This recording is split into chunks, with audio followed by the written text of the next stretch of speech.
Hello everyone, I'm Pierrette and welcome to my kitchen. If you've been here before, welcome back, and if you haven't, then welcome for the first time. Today we are going to make Bolognese pasta sauce, which is a pasta sauce with meat, and this recipe has been in my family since my grandmother dated a gentleman who owned an Italian restaurant just outside of Boston back in probably the 1930s. And this was the recipe that he used in his restaurant, which my grandmother learned, which my dad learned, which I learned. So it's sort of become a family recipe, even though we stole it a little bit, just a little. Anyway, please make sure and stay till the end of the video. We have links to other content on our channel, and make sure and hit the subscribe button so every time we post something new, you get notification. So we're going to start with a little bit of extra virgin olive oil. And when you are purchasing olive oil, always try to make sure that you get cold pressed and first pressed if possible. And if there is any information on whether or not it's from a single source, that is also the best. I have some olive oil. My pan's been heating. I'm going to add some chopped onion and some garlic too. So these are whole cloves, but I like to break them up into pieces and throw them in there so that after they're roasted in the sauce, you get these nice big chunks of garlic when you're eating. Love that. Just getting a little bit of color on those onions. The next step is to add our ground meat. Now you could add short ribs or anything else that you wanted to this, but I do have a separate recipe for short ribs on the channel if you wanted to check that out. I'm just going to use a pound of ground beef and a pound of ground pork. I kind of like to mix it up because I just think it gives it more flavor. So that's what I do. You don't have to do that. You could use ground turkey, ground pork, ground beef, whatever your preference is. It all is going to taste fabulous. And when I break up meat, I usually use the little star-shaped chopper-upper.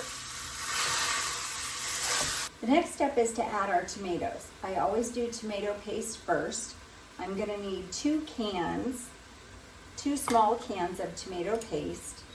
I believe these are 6-ounce cans, and we do 2 of them, so 12 ounces total. I find that doing the tomato paste early on and stirring it in with the meat just seems to mix it up a little bit easier than it does when you've already added your pureed tomatoes. So that's why I do it this way. I turned the heat on the cooktop down very, very low. Even though this pan has a thick bottom, I don't want my tomato sauce to stick because it'll give my sauce a burned flavor, and that is never good. The next step is to add our whole tomatoes. We have 3 cans of 26-ounce tomatoes, and we're gonna put each one in the blender. You don't have to if you don't want to. I just like the texture that it gives when you have the tomatoes pureed. It makes the sauce have a more consistent viscosity. Otherwise, you have a little more of a thin, watery sauce from the juice and then chunks of tomatoes, which isn't necessarily bad. It's just not my preference.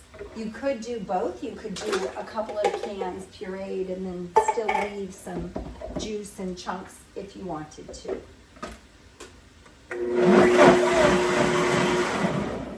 Just a really quick puree. There's number 1. We have 2 more to go.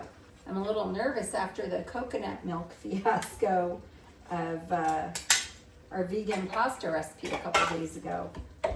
If you didn't see it, you should check it out. So that is 3 26-ounce cans of whole peeled tomatoes. If you buy them already pureed, they have a different consistency and it makes the tomato sauce, it makes the bolognese sauce too acidic when you're done. That's why I buy the whole ones and I puree them myself. So these had basil in them. I'm not going to add any basil to the sauce, and they already have salt in them. So I'm going to let my sauce cook for a little while and then decide if I need to add more salt. But for right now, we have 2 pounds of ground meat, 2 small 6-ounce cans of tomato paste, and 3 26-ounce cans of whole tomatoes, which we pureed. And now we are going to add some seasoning. We already chopped up a whole onion, and we already put in about 5 cloves of garlic. I'm gonna do the same with some bay leaves, about 5 bay leaves.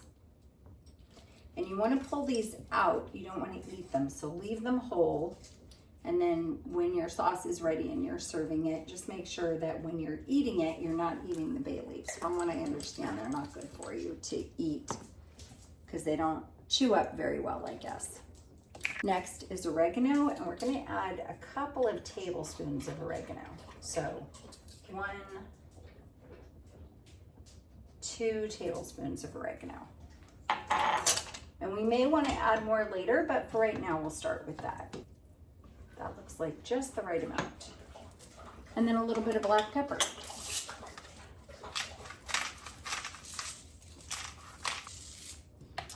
Let me show you what this looks like.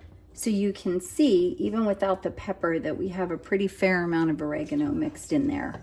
So we've added all of our ingredients, and now it's just time and patience, which is not my forte either, I'm sorry.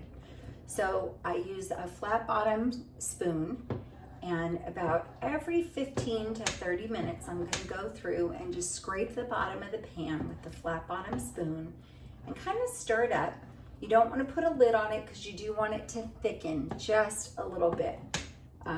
So we're just going to let this go on low heat. You do want to use a pot that has a thick bottom. It will evenly distribute the heat over your sauce, and it makes it less likely to burn.